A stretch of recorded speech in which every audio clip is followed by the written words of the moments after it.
Where do I start? We were just ordinary blokes, working class heroes, you might say, living the dream in a high-rise in Peckham. And then we found it. Dell's mind drifted back. He could almost smell the dust of the garage where they had found the Harrison Lesser watch. He remembered the silence of the auction house, the way the gavel had sounded like a thunderclap when it hit the block at 6.2 million pounds. For a moment, he wasn't in a bankruptcy hearing. He was on a beach in Barbados, a pina colada in one hand and the world in the other. We were gonna donate it to the British Museum. Dell lied, his voice softening with practiced nostalgia. A national treasure, we thought. But then Rodney here, ever the practical one, suggested we flog it. Before you know it, we were divvying up the dosh. 6.5 million quid. Justin. Enough to make the Sultan of Brunei look like he was on the social. He glanced at Rodney, who was staring at his own shoes. The memory of the money was like a phantom limb. They could still feel it, but it wasn't there anymore. We took care of our own. Of course, Dell continued. Uncle Albert got a nice little drink. Charity, too. We were enormously philanthropic. But then, the stock market, a vibrant venture in Central America. It was a sure thing, Justin. A gold mine. It was a black hole, Rodney muttered. Details, Rodney. It was a market attracting funds from all over the globe. We were making more money than the Royal Mint. We had the family with us, Raquel, Cassandra, the Nipper Damien. We were the kings of the castle. Dell's voice faltered. The castle had been built of sand, and the tide had come in with the ferocity of a hurricane. Chapter 2. The Fall of the House of Trotter. The transition from champagne to light ale happened so fast it gave the Trotters financial whiplash. One day, Dell was ordering custom-made silk dressing gowns. The next, he was checking the back of the sofa for loose change. The Central American market hadn't just crashed, it had vaporized. The creative solution, Dell had come up with a series of increasingly desperate credit card maneuvers had only delayed the inevitable. When the news hit the UK, the business associates who had once laughed at Dell's jokes and toasted his success suddenly found that their phones didn't work. It was a financial wilderness, Dell told Justin, his voice dropping an octave. But Peckham looks after its own. Mike Fisher, the landlord of the Nag's Head, he's a saint, Justin, a man of vision. He's in prison, Dell, Rodney reminded him. He remortgaged the pub to follow your lead. He's awaiting trial for embezzlement. He pleaded guilty because he's a man of honor, Dell shouted, though even he knew how hollow it sounded. The scene shifted in Dell's memory to the corridors of the courthouse. Denzel, Trigger, Boyke, the character witnesses who looked more like a police lineup than a support group. Denzel had been pacing the floorboards then, convinced that his testimony would lead to a life sentence for everyone involved.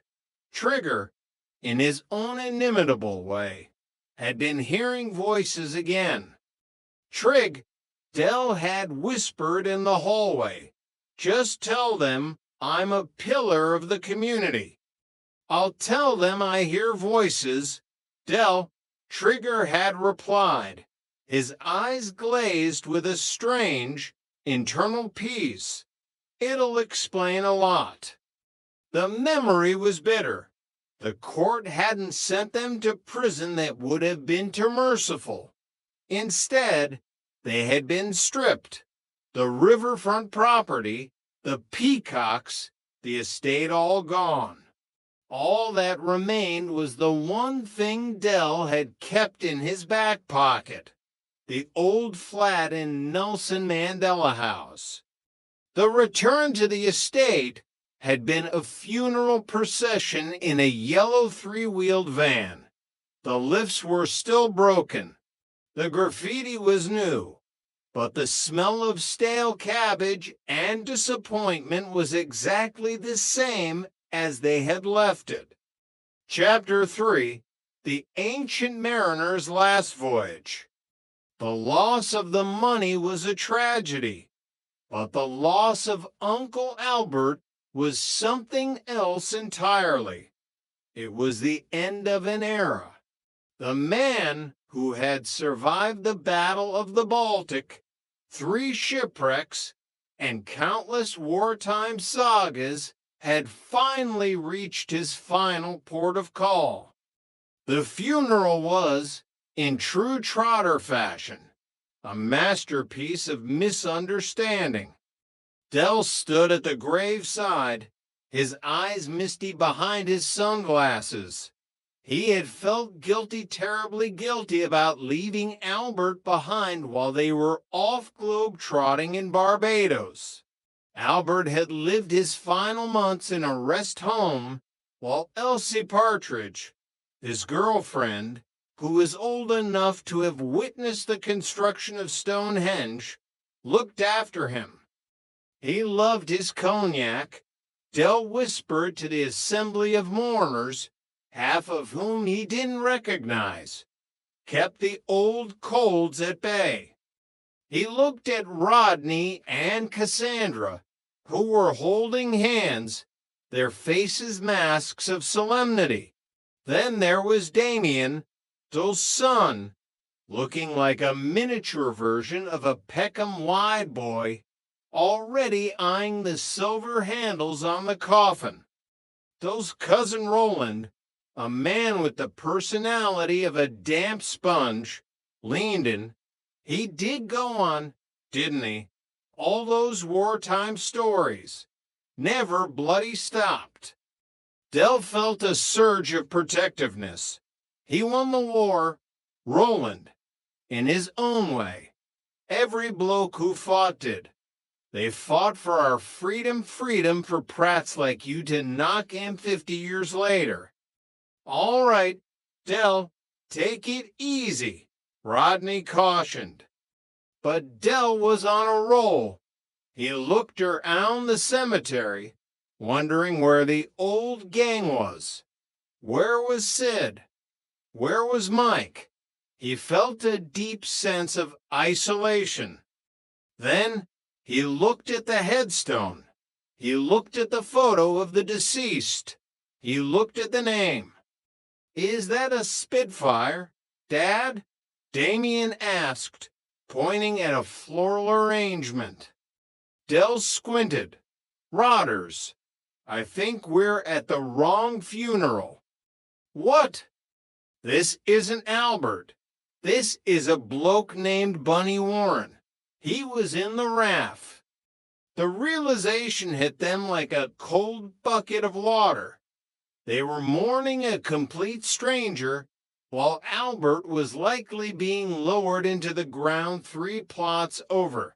It was the ultimate plonker moment, a final joke from the universe that reminded them that even in death, the Trotters couldn't quite get it right. Chapter 4: The Bankruptcy Blues. Back in the flat, the reality of their situation settled in like a thick, suffocating fog. Raquel was quiet,